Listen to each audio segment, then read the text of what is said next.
All right, here we are with Jaryd. Jaryd, you're in Denver, right? Yeah, Denver area. We're with Jaryd from Denver, community member for, I don't know, like 4 or 5 months now. Yeah, almost 5 months, so four and change. Cool. Hit the ground running. That's why we're here. We want to dive into a little bit of your story going from enterprise SaaS sales at a pretty young age, deciding it wasn't the path that you wanted to continue down, and then getting into the high ticket space and getting results pretty quickly. When you I guess when you before you got into like the software space, man, like how did you end up in sales? Like how did you know that was at least at that time the path that you wanted to go down? Yeah, man. So I played lacrosse in college at Rutgers. So like classic like athlete to sales pipeline. And that's kind of what my older brothers were doing as well. Like my oldest brother's in med device and then my other older brother's in software sales as well. So it was kind of like got the transferable skills. It's definitely something that, you can take sales with you anywhere to any company. So I thought that was just going to be the best path for me. And that's kind of how I got started in software sales. Yeah. Did you go like SDR then AE or something like that? Yeah, man. I went SDR, then account manager working with current clients, then AE. So kind of did the full cycle there. Okay. And then I mean straight out of school, man, I take it you were probably initially pretty stoked with what you were able to do in software sales and like how fast you were able to move up and get into that like account executive role. What ultimately led you kind of like away from that route and into, I mean, not even high ticket necessarily, but just like looking into other options? Yeah, yeah. So the software sales life, like it was pretty good. Like was making good money, wasn't like strapped for cash in any sense, but the hours were pretty long. And as far as like, I'm a big fan of like the actual sales interactions and like taking calls with people, doing discovery, solving problems. And it got to the point where like I'd gotten to, this AE role where that's like what you aspire to get to when you get into tech sales. So like got there and then it was just like, we're going to have a meeting on Wednesday with our team and then a meeting on Thursday with our team and the champion for this meeting on Friday with like the whole group. And I was just Yeah. like, I don't even feel like I'm selling that much. But then I didn't even really know too much about high ticket until I saw some of your stuff on like Instagram and then did some more research into the community. And honestly, man, the thing that caught me was just how many people were winning. Because like I'm a big fan of like you get in the same room as people that are winning and people who are like minded, and that's what creates that upward vacuum to take you to where you want to go. Yeah. You bringing that up, I remember it now. You were like, dude, I'm not even really selling that much. And you're like, not like you were bored, but it's just like, I feel like I'd like doing something else, like being, more on the front lines a little bit, like having more sales conversations, like maybe a faster paced sales cycle. How did you, I mean, like, okay, so you were in the software sales, you were doing well, like you were like pacing over six figures a year in that role, yeah. Yeah. And I mean, I was kind of in the similar situation when I left. Like I was in roofing and was pacing over six figures right out of school, and um, I don't know, something really called to me about like high ticket. How did you land on like high ticket versus med device, insurance, real estate, like any of those other options? What was it about high ticket that like called out to you?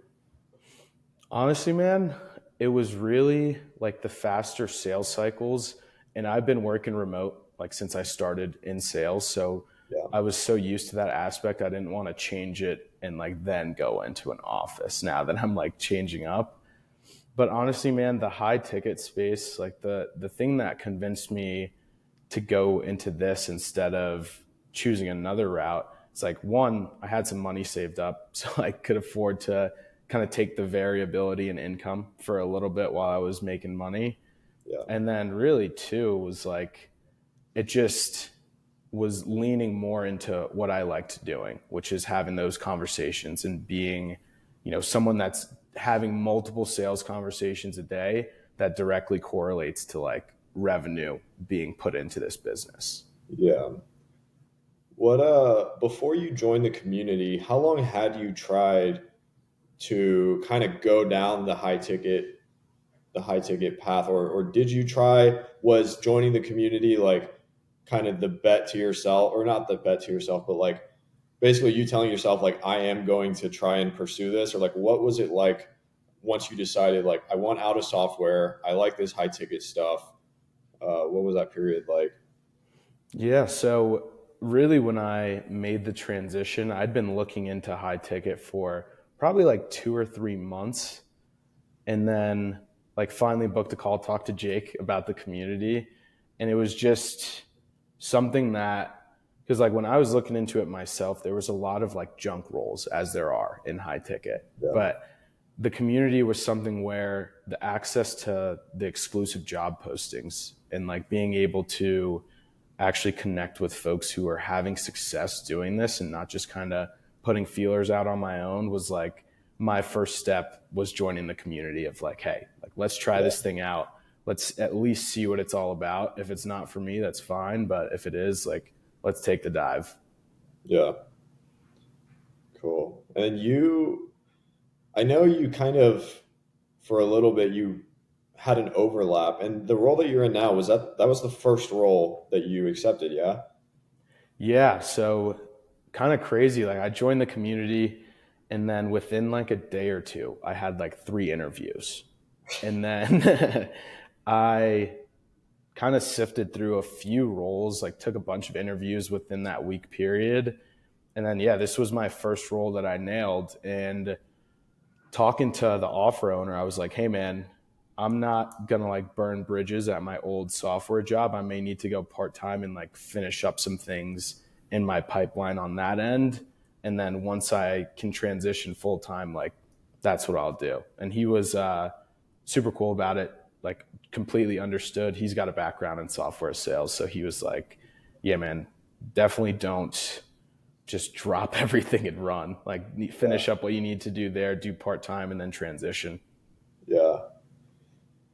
Um, what was it like for the short time that you did manage both?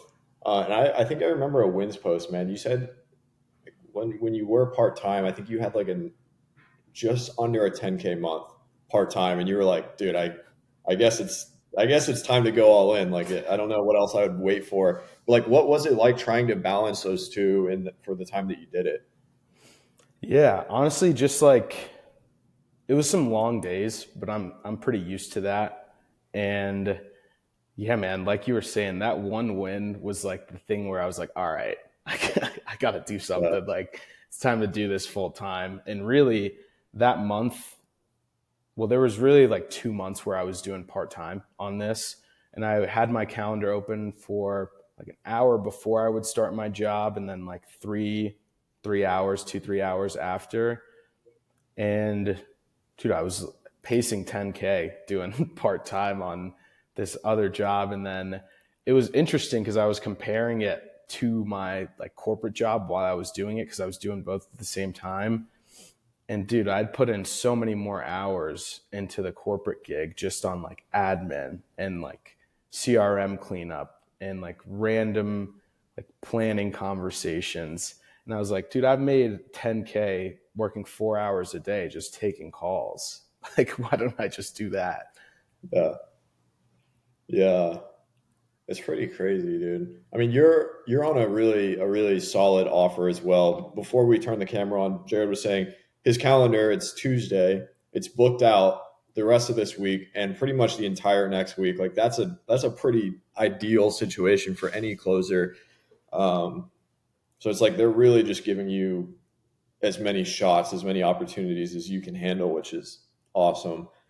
Um, so what, like now that you're fully into this, um, obviously we're looking to make more than 10K a month and we're pacing that, it's looking good. But like what is what's some of like the biggest differences now that you're doing this full time? Not like entirely around just like your day to day when it comes to like how you're selling and calls and all that, but like when you look at your life now versus looking at your life when you were doing like well in software sales, like what are some of the biggest differences that like stand out to you? Honestly, like the freedom of schedule.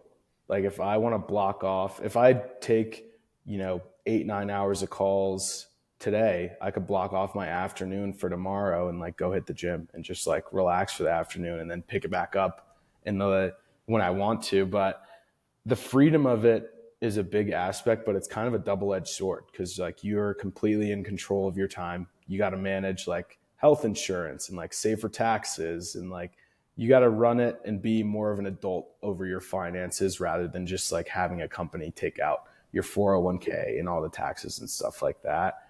But dude, even like the time to like money ratio, I guess you could say.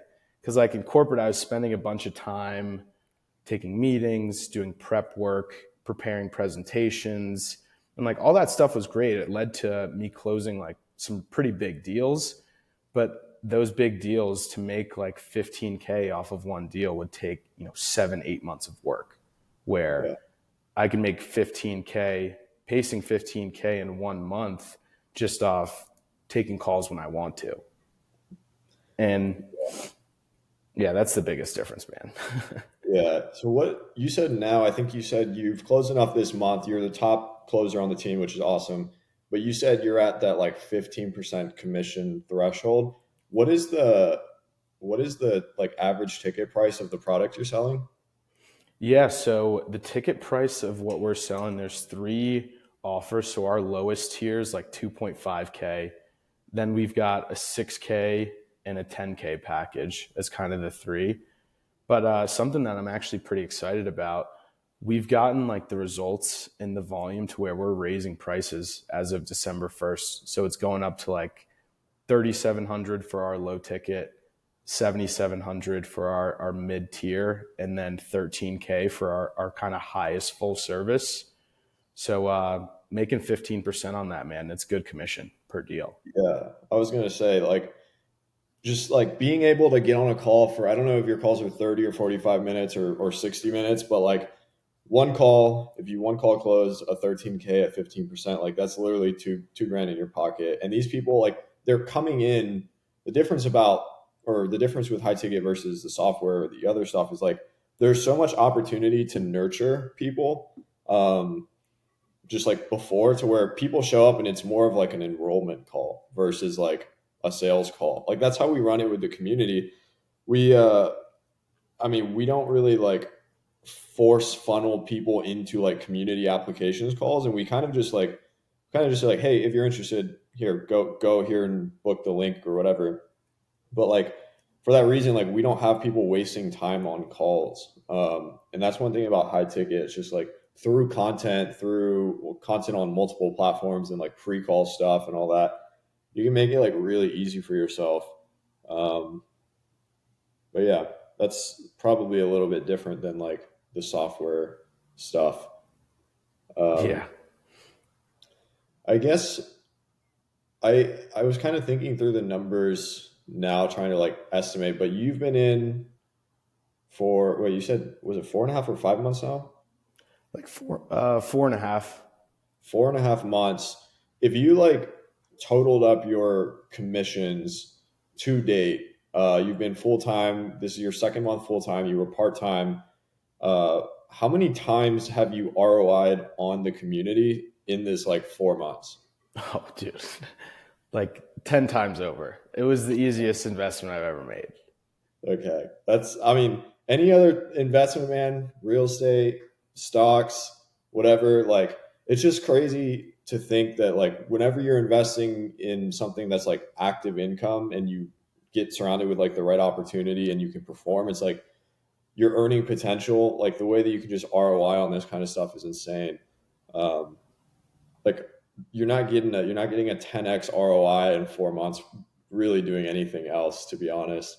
Yeah, that's the craziest thing for me, honestly. Is like in this short period of time, like the money that I put into the community feels like nothing anymore. Like it's Yeah. already been made and times 10. Yeah. That's pretty insane, dude. You're definitely like, it definitely helped you coming in because you had like very transferable experience. But even people that start with like little to no experience, like you can still pull an ROI fairly quickly. Um, Now I know you have a call, so I want to let you go. Probably going to go piff a deal, make some commissions. Uh, if you want people to connect with you anywhere, I can put the link in the description. Just send me whatever you'd like for people to have or see, if anything, and then I'll throw that in the description. And then I guess any last words for like, okay, let's last question. You imagine you're talking to yourself 6 months ago. You're in the role that you were kind of you felt a little bit stuck. You knew wanted something better. Now going through what you've gone through, like what would you tell that version of yourself? Man, I would say just do it. Like as soon as you see that opportunity, just take it and run with it because like I was doing a lot of research before I got into it. And like, man, at that point 6 months ago, I was like, I don't know if this is what I want to do. You know, I need to like look into it a little bit more. Like I would have just dove head first into it. But Yeah. that's in hindsight, looking back, of being like, man, it's been kind of a crazy 4 months, like we were talking about before we started the Yeah. call. Yeah. Hindsight's 2020, man. Well, I'll let you go. Take this call. I appreciate you setting this up, and let's keep crushing it, dude. Yeah, man. Thanks. I'll see you in the community. Alrighty, awesome. See ya. See you, man.